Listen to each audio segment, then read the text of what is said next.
Vivemos em um mundo onde a onda de terror e desastres tentam roubar a nossa paz, onde o mal sempre está tentando prevalecer. Mas vemos pela palavra de Deus desde o Antigo Testamento que o cuidado de Deus para com aqueles que o temem e o buscam é muito real e permanente. Fique atento a mais um programa Encontro com a Palavra. Aqui apresentamos a palavra de Deus como resposta a todas as mais difíceis questões da vida. Agora com você, Pastor Edson Bruno.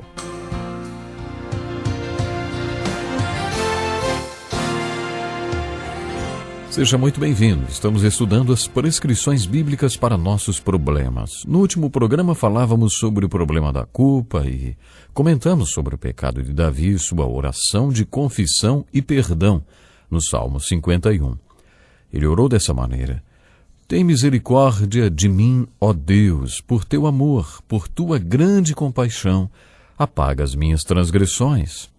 Lava-me de toda a minha culpa e purifica-me do meu pecado, pois eu mesmo reconheço as minhas transgressões e o meu pecado sempre me persegue.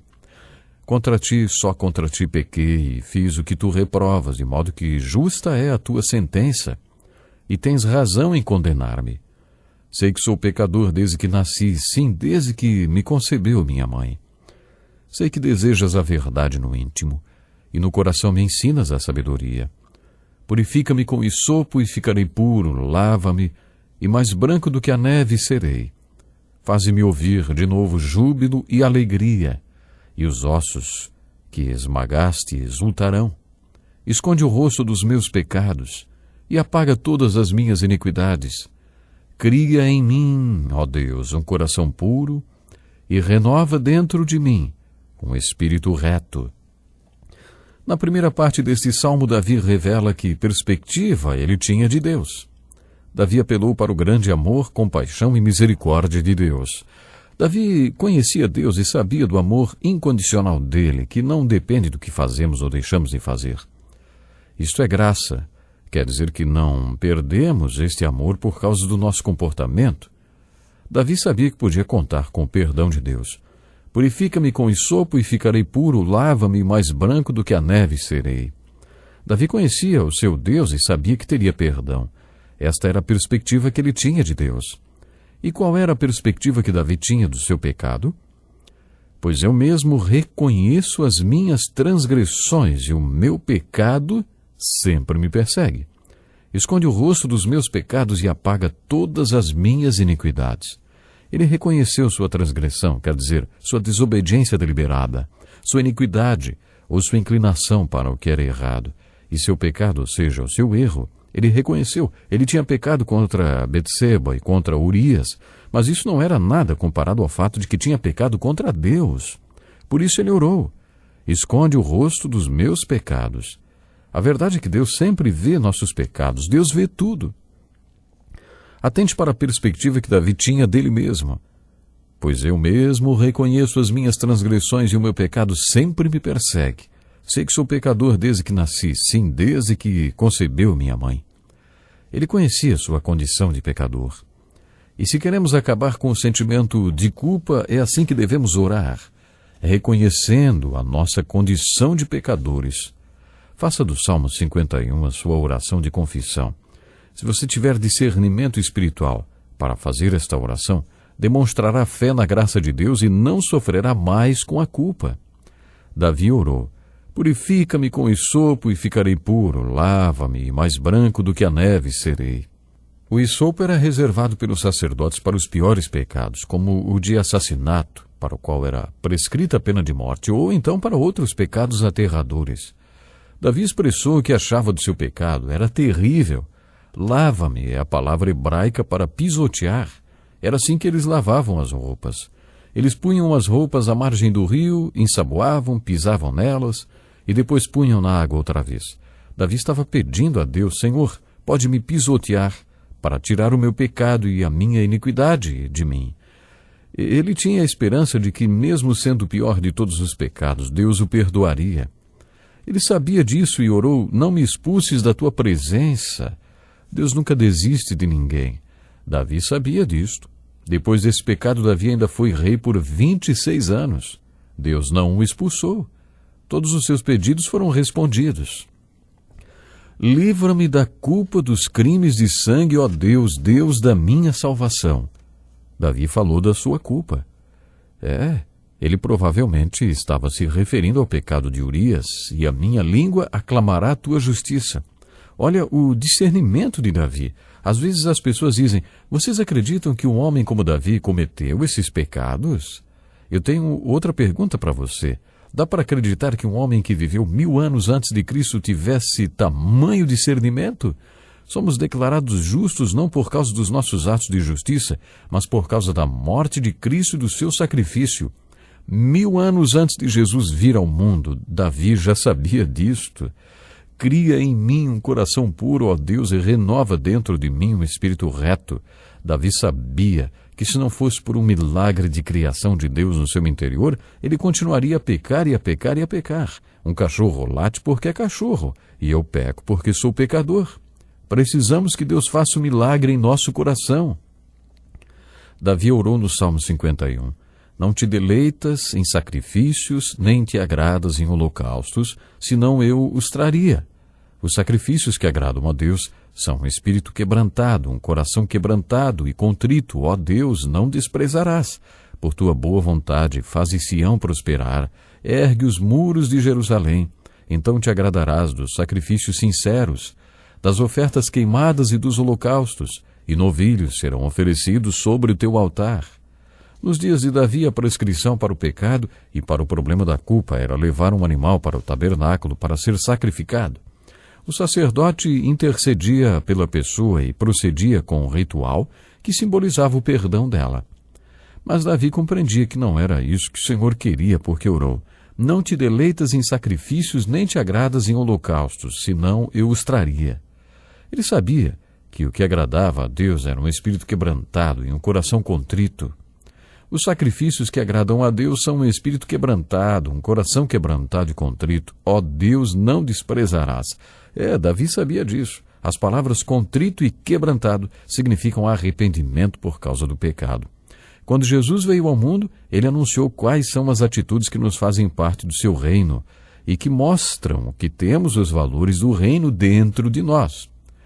Qual é a primeira bem-aventurança, hein? Lembra? Qual foi? Bem-aventurados os pobres de espírito, pois deles é o reino dos céus. Quebrantamento. Você sabe o que é isto? Tenho certeza que algumas das pessoas que nos ouvem sabem o que é. Deus valoriza um coração quebrantado. Estar com um espírito quebrantado diante de Deus significa estar com seu espírito abalado por causa do pecado e dos seus erros. Você errou e isso deixou acabado, a ponto de dizer: tudo bem, Senhor, o que o Senhor quiser, na hora que quiser e onde quiser. Agora eu quero a sua vontade. Isto é um espírito quebrantado. Como você se sente sabendo que seu pecado entristece a Deus? Davi conhecia Deus e não apenas fingia que o conhecia. Ele sabia como Deus se sentia por causa do seu pecado, e isso deixava o seu coração quebrantado e contrito, e até o seu corpo também sofria. Por isso ele sabia que não era o sacrifício de animais que Deus queria, mas o seu coração moído de tristeza por causa do seu pecado. Davi tinha um projeto que considerava uma obra de Deus: os muros ao redor da cidade de Jerusalém. Davi os construiu porque protegiam a cidade. Neemias não foi o único que cuidou dos muros de Jerusalém. Neemias os restaurou e os reconstruiu. Davi os construiu como algo que Deus queria que ele fizesse. Ele mostrou este discernimento quando escreveu no seu salmo: por tua boa vontade, faze Sião prosperar, ergue os muros de Jerusalém. Quando aparece a palavra Sião na Bíblia, ela está se referindo à comunidade espiritual. Por tua boa vontade, faze Sião prosperar, ergue os muros de Jerusalém. Então te agradarás dos sacrifícios sinceros, das ofertas queimadas e dos holocaustos, e novilhos serão oferecidos sobre o teu altar. Preste atenção numa coisa: sempre que existe liturgia, e a liturgia sempre está presente, encontramos este problema. O inimigo gosta de se intrometer e enfocar o ritual, quer seja o batismo ou o sacrifício de animais, e ele tenta nos impedir de ver o que o ritual realmente representa. Para os judeus era a circuncisão, Paulo afirmou: não, judeu é quem o é interiormente. A circuncisão é a operada no coração, pelo Espírito e não pela lei escrita. Para estes o louvor não provém dos homens, mas de Deus. Para nós pode ser o batismo ou outras coisas que têm um sentido litúrgico. Davi estava à frente do seu tempo e reconhecia que Deus não se importava com a liturgia, nem com o sacrifício de animais, e nem com qualquer outro ritual. Ele sabia que Deus queria um espírito quebrantado, sujeito à vontade dele. Por isso ele orou dizendo que se houvesse alguma coisa que ele pudesse fazer da sua vida, que fosse reconstruir os muros da cidade, ou qualquer outra coisa, ele faria para servir ao Senhor. Então, quando ele fizesse a vontade do Senhor, o Senhor se agradaria do sacrifício de animais e das ofertas queimadas. Por tua boa vontade faze Sião prosperar, ergue os muros de Jerusalém.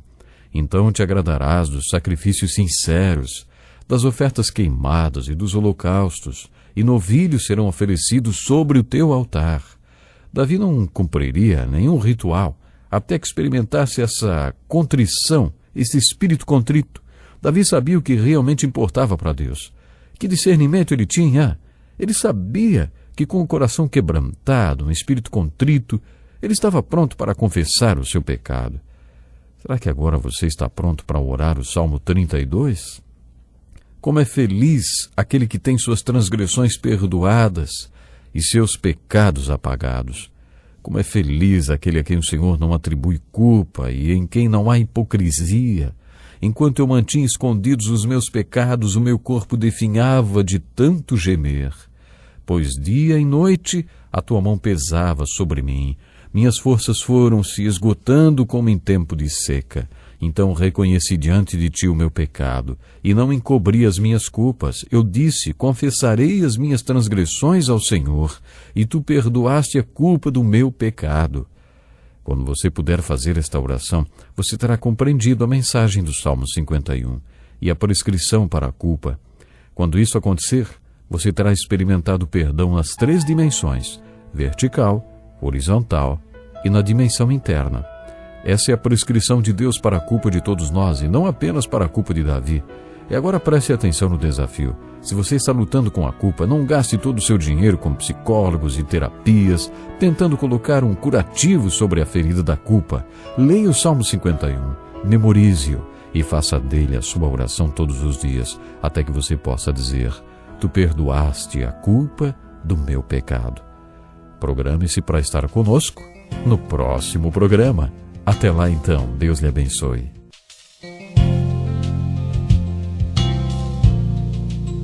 Que lição importantíssima. Obrigado, pastor Edson Bruno. Prezado ouvinte, coloque em prática o que você ouviu aqui. Sem dúvida, sua vida será grandemente abençoada. Este é um estudo escrito pelo Dr. Dick Woodward, na voz do pastor Edson Bruno. Escreva-nos e solicite o material. Nosso endereço é Encontro com a Palavra, Caixa Postal 2011, CEP 89201-970, Joinville, Santa Catarina. Até o nosso próximo encontro com a Palavra.